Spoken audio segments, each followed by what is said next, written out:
Jadi kalau kita bicara tentang komponen ya, kita bicara tentang komponen itu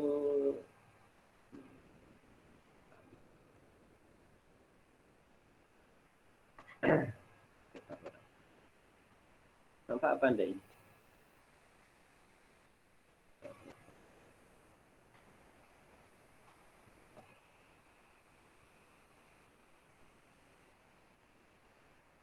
Baik. Tadi yang disampaikan oleh kelompok ini lebih banyak bicara tentang bagaimana memanajemen, bagaimana memanajemen bagaimana memanajemen komponennya begitu. Sementara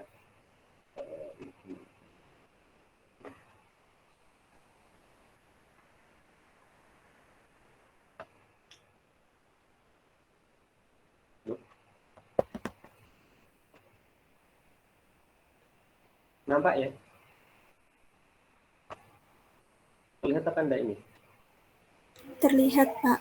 Terlihat, Pak. Terlihat, Pak.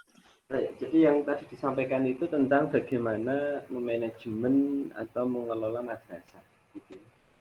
Di sana akan ada komponen, setidaknya ada itu ya. Kalau tadi yang disajikan itu kan ada kurikulum, ada peserta didik, ada pendidikan dan tenaga pendidikan, ada keuangan, satgas dan hubungan dengan masyarakat seperti itu. Nah, kalau kemudian kita kembali ke basic begitu ya, kita kembali ke basic tentang komponen-komponen dalam manajemen sekolah, maka kita tidak dapat lepas dari komponen manajemen seperti itu.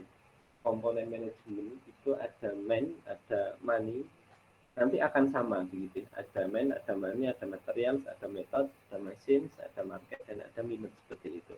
Mungkin di sini yang berbeda adalah waktu, nanti ada minutes itu ya.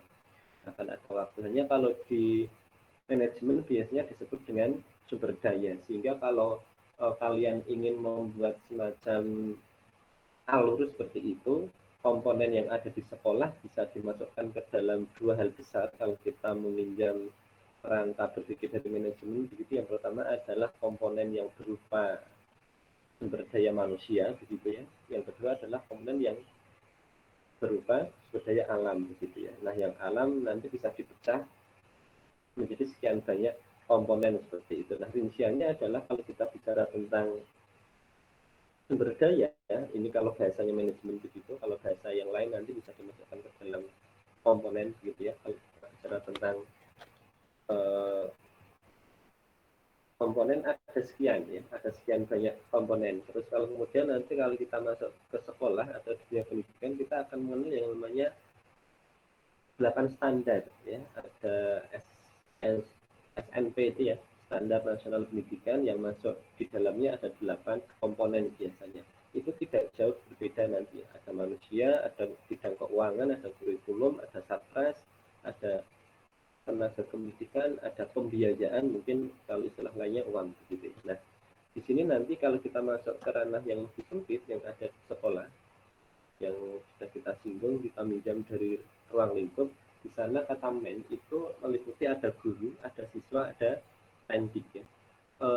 Guru bisa disebut dengan tenaga pendidikan ya, sedangkan pendidik, tenaga pendidikan biasanya meliputi orang-orang yang di luar sebagai guru seperti itu.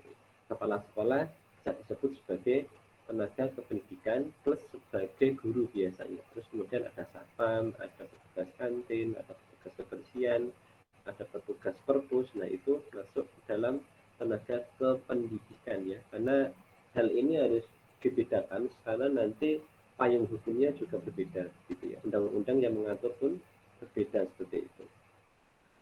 Terus kalau di level kampus ada yang namanya dosen ya, yang nanti juga payung hukumnya akan berbeda ya. Ada undang-undang khusus tentang dosen sendiri begitu. Terus kemudian kita masuk ke biaya ya. Jadi ada komponen yang namanya biaya begitu. Kalau tadi ada yang bertanya tentang biaya, pertanyaannya gampang dimanipulasi dan nanti larinya akan kepada korupsi seperti itu. Ini hal yang kalau kita menggunakan perspektif yang luas itu tidak akan bisa diselesaikan masalah ini.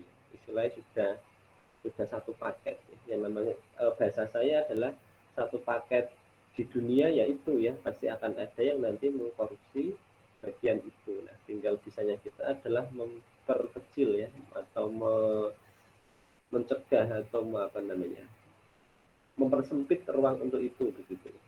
Kalau dihilangkan kok rasanya karena itu sudah paket dalam kehidupan kita di dunia, rasanya enggak akan bisa. Tapi bisanya adalah mempersempit ruang untuk tidak melakukan korupsi seperti itu. Nah, di sana nanti diperlukan manajemen yang bagus memang ya. Tapi nanti akan ada banyak aspek kalau kita meminjam dari istilah yang minggu lalu ya, tentang sekolah sebagai sistem gitu ya, sekolah sebagai sistem sosial, maka nanti akan sangat dipengaruhi oleh bagaimana budaya yang ada di sekolah dan di sekitar lingkungan situ. Mungkin dalam yang lebih makro adalah dalam sebuah negara itu gitu kan, dimana kita tahu kalau negara itu aturan hukumnya itu tidak tegas begitu, maka turunan sampai ke level yang paling kecil di satuan pendidikan pun akan terkena dampak seperti itu. Dan sebaliknya, ketika aturan di negara itu sudah sangat tegas, maka nanti turunan sampai ke satuan pendidikan itu pun akan terpengaruhi gitu. Kira-kira seperti itu nanti ya, dalam hal bagaimana kita memanajemen tentang biaya begitu ya. Jadi kembali ke adakah aturan yang mengatur tentang itu, kemudian nanti akan ada tekanan yang sangat luar biasa dari budaya lingkungan yang ada di sana begitu. Meskipun aturan dari negara tidak begitu sesuai, kalau kemudian masyarakat di sana itu memiliki keyakinan, mungkin dalam hal ini ada nilai-nilai agama, ada nilai-nilai masyarakat di situ yang luhur begitu, maka peluang untuk melakukan korupsi, ini kita belum bisa tentang manajemen begitu, peluang untuk melakukan korupsi bisa dipersempit dari perspektif itu begitu. Sedangkan kalau dari sisi manajemen